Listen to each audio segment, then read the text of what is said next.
Taurus. Welcome to your Angels and Spells reading. Sorry, February 7th, 2021. Wow. I had that complete and utter moment of, wait, what was I doing? Sorry. Okay, Taurus. So I am changing it up. We have some oracle cards. We're going to start with the Oracle of the Unicorns.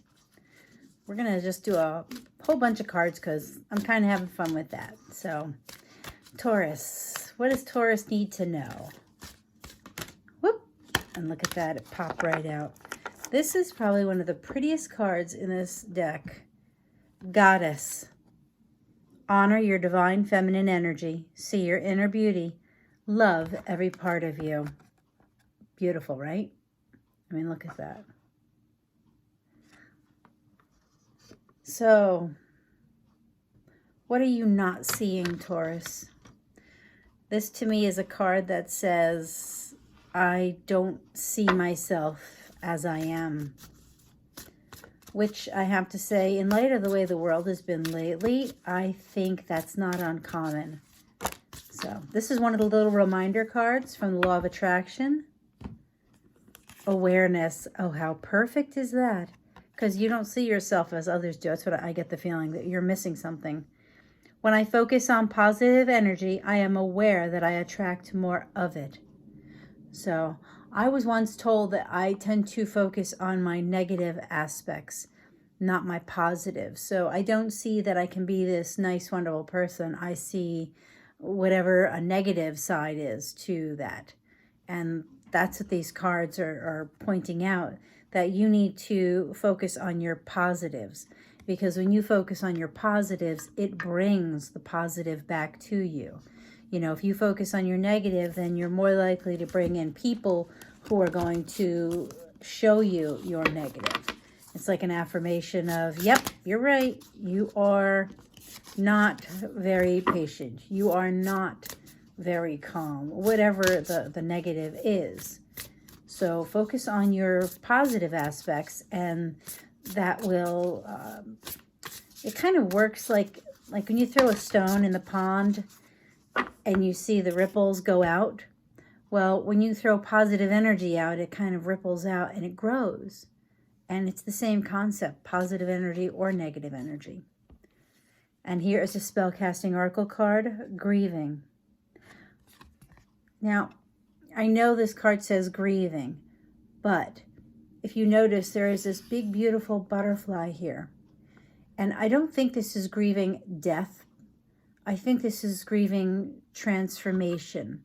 I think that you are aware of a change that you're making, and maybe that change isn't easy. And maybe that change is hard because you're having to acquire a knowledge of yourself that you haven't used before and you haven't known before. But this, to me, implies it's for the best, you know, that you're honoring your inner beauty and loving every part of you. That's loving the good, the bad, every part of you, because it makes you who you are. No one is all good. No one is all bad. And being aware of that and changing accordingly and seeing yourself and accepting yourself is part of what I think this awareness and grieving is about. So we're looking now at the Life Purpose Oracle cards, because this reading is really about so much more than, if it turns out to be a love reading, then so be it. But this reading is more open to, seeing the good and the bad and the weak, and how to help you attract the best and to be your best, whatever that may be, Taurus. Let's see here. 4. See, that card wants to come out, doesn't it? Take it. It says take it. I'm taking it. Gotta listen to the voices in your head sometimes. Well, not all of them. Only the good ones. Taurus. Oh, I love this. Freedom. You're free to do what you choose. Oh, look at that. Taurus, if you notice, of course, it's an angel. We have the wings. I feel like you have an opportunity to be free in a way you've never had before. I don't know if this is freedom from a job that made you feel overly constrained. It could be freedom from a relationship or a person, oh boy, that's too many cards, that made you feel oppressed. Or like you couldn't be yourself, or like maybe you weren't enough. Which brings me back to Marissa Pierce from YouTube. I am enough. It is such a simple statement, but such an appropriate one sometimes, right, Taurus? Okay, so you got a couple of cards that came face up. I am going to take them and leave the rest. So this is the Dark Mansion Tarot. So far what we've established, Taurus, is that you have an opportunity. And I'm going to call it an opportunity because change, although it's not always comfortable and sometimes it is painful and makes us have to be aware of parts of ourselves that maybe we didn't realize were there or we weren't accepting of. It's so important. So let's run with that. Knight of Swords.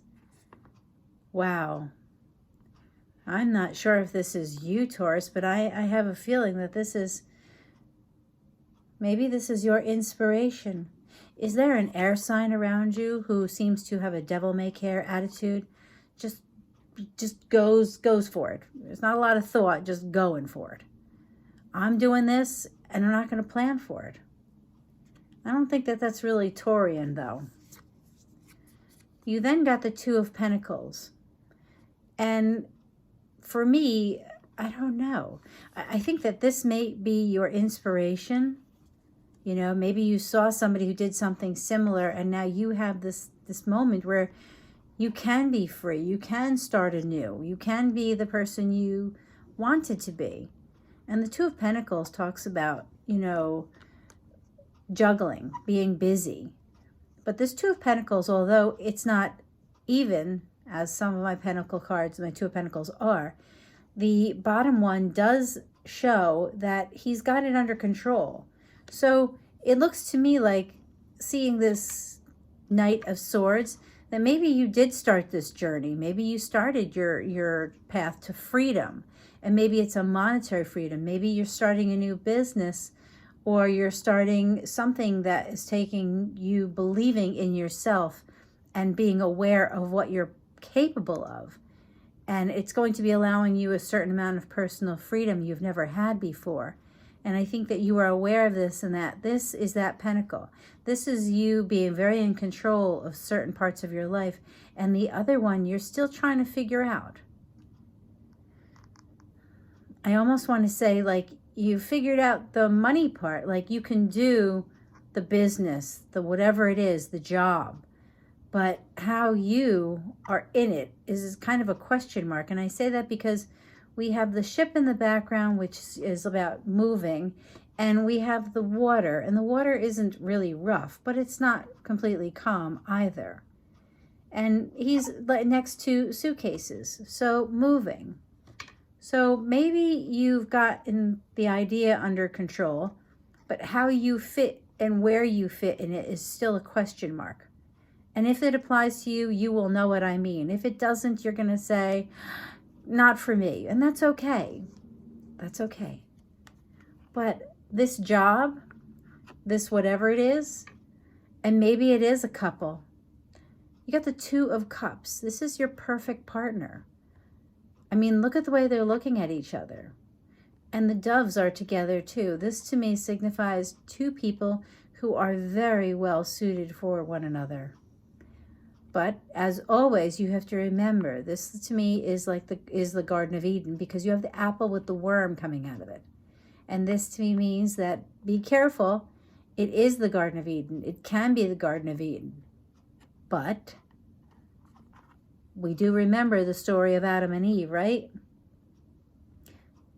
So,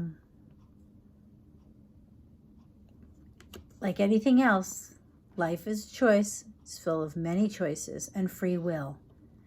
Pick the right direction. Pick the direction that you want to go in.